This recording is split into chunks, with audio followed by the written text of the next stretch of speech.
Okay. I just want to say hi and thanks for having me today. First, this is a brochure about our Women's Street Combat Program. And even though there's a guy in the class, it's good that you're in the class because a lot of times, you know, men don't really get to come into a women's seminar and you really don't get to hear things from our point of view. And in the line of work that you're in, maybe it'll help you with a different perspective on how to deal with women if you do have to deal with them in a situation that's uncontrollable or whatever.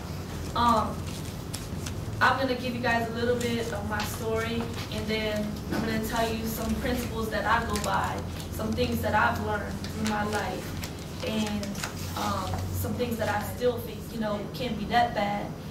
And I tried sniffing cocaine, then I would find myself at the club, and not 21 yet, but still able to get into the club, because the less you wore, the easier it was to get into the club. The doorman thought that was cute. So the less or the tighter or, you know, the more revealing things, or your butt was hanging out this way or that way, oh, you got in, you know, because you was eye candy to the guys that could get in.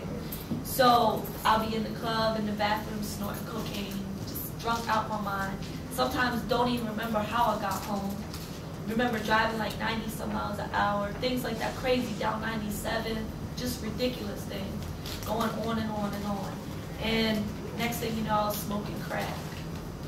And I remember I had started a new job, and my friend, she said, "You want to go to this party with me?" Well, this guy, he had just broke up with me, and I was devastated, you know. And I was like, yeah, I want to go, you know. I didn't know anybody at this house party, not one person. And I went in there, and I didn't eat anything that day. I had been snorting cocaine earlier that day. And I went in there, and I told her, I was like, Lisa, you know, I need to eat something before we start drinking. I'm going to get sick. So I ate a Snickers bar. And, you know, I'm drinking beer, whatever. And then she introduced me to this guy. They're bringing me drinks after drinks after drinks. Then all of a sudden, my head just started going crazy. Like, I just thought my head was going to bust. I couldn't see anything. And I said, I got to go to the bathroom. So I went upstairs to the bathroom. Well, in the house, you go up through the door, then there's a bedroom, and then there's the bathroom. Well, I'm in the bathroom puking my guts up. And I happened to get ready to come out the bathroom, and I had flicked off the light. Well, the light in the bedroom was on when I went in the bathroom, but when I came out, it was off. So I tried to turn around and turn on the light, but I couldn't find it. And I had real long hair at the time. And you'll notice in some of the pictures I have short hair. I had cut all my hair off, and you'll find out why. I had come out, and I just turned around like this to flick the light, and next thing you know, I was being grabbed by my hair and pulled to the ground. I didn't know if it was a man or a woman. I didn't know what it was. As I'm being pulled to the ground, now remember, I've been in martial arts since I was 6 years old. I'm supposed to have been able to defend myself, right? And I just froze instantly for that minute. It just took everything I had and took it out of me. And I didn't know what to do at that moment. I could not react. I could not know if somebody pulled my hair to pull their hand tighter and go with it. And, you know, I didn't know what to do. I was just trying to pull away, and I could feel literally my hair just being pulled out my head. And then I felt somebody just grab me by my neck like this and just throw me onto the bed. And then next thing you know, the light came on, and there's 3 guys standing there just beating the living shit out of me. My jaw, everything. And then at that point, I knew what was going on. And I just started trying to fight back the best that I could. And I know it went on for like a good 20 minutes or so. I was just doing whatever, digging, clawing, elbowing, just whatever I could. Then the next thing you know, I feel this bang right upside my face. And they hit you, you know those big black maul hammers? They had bust my whole jaw open with a maul hammer. And I was screaming and everything, but it's a house party. The music's loud, everything's loud, nobody can hear you, you know? And my jaw was just like hanging down. I could barely speak. And I could just feel like lava and spit and stuff just rolling down my face. And still, I knew what they was going to do to me, and I was not going to let that happen. And I just still kept trying to fight them. Then the next thing you know, they stabbed me in my hand. And I got a scar here still today. And to this day, even when my husband touches it, I jump. And this happened when I was 23. This is almost 10 years ago, you know. And to this day, I jump. And so they finally, I was losing so much blood. I was just losing energy, falling in and out of consciousness. And I said, I knew what they was going to do. And they was biting me all over my body, drawing blood, just acting like raw animals, you know. And they proceeded on doing what they were doing, and they wasn't going to give up. So I just gave up, and I said, please just don't get me pregnant, whatever you do. Just please don't get me pregnant. So they did whatever they had to do, and then they left the room. And this guy came in, and my clothes was just tore all up and everything. And I was laying there with blood everywhere, just bleeding. I remember a guy coming in the room, and I asked him to help me. And he was like, oh my God. And then he started screaming, call 911. And then he got the blanket and covered me up. And he's like, don't move, the police are coming, the police are coming. Well, when they took me or whatever, they took me. And I never saw my friend again. And I don't know what happened to her. She just kind of like left me, you know.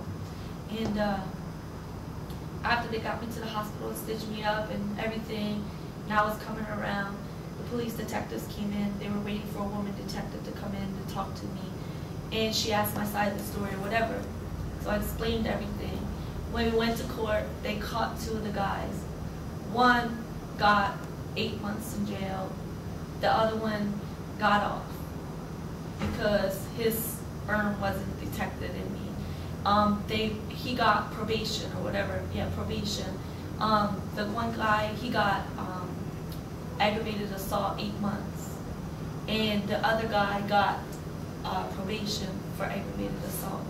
And the reason they got off is because I asked them to use a condom or don't get me pregnant. And I told the police that. And I gave consensual sex. So all of that, even though I was bleeding and my jaw was broke or whatever, they just got charged with assault. Not attempted murder, not nothing. Because I was willingly in that house. And because I asked them to use a condom and don't get me pregnant, I consented to sex. So I gave them a ticket. If I would have never said anything to them and let them do what they wanted to me, they would be in jail still, you know what I'm saying?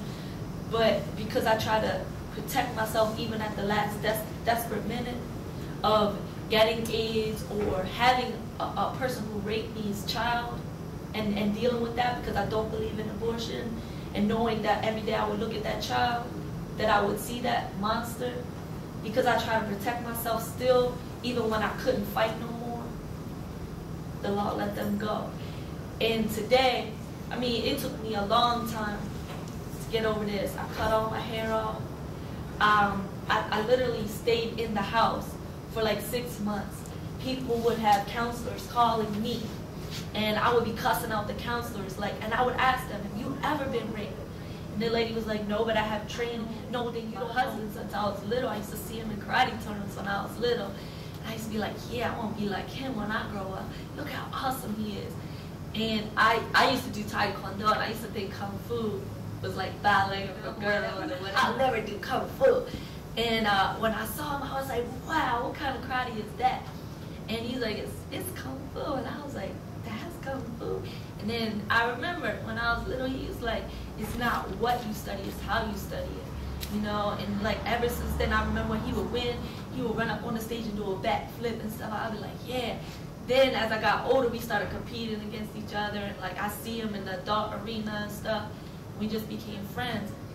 And at his instructors in tournament, we started talking more and became closer and closer.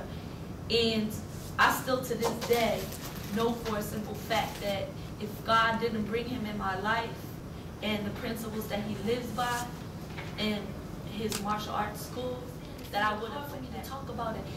And I wouldn't be sitting up here today telling nobody about it if it wasn't for him, because he told me the only way for you to face it and to go through that fire is to give it to other people. You have to share your knowledge with someone else who has been raised.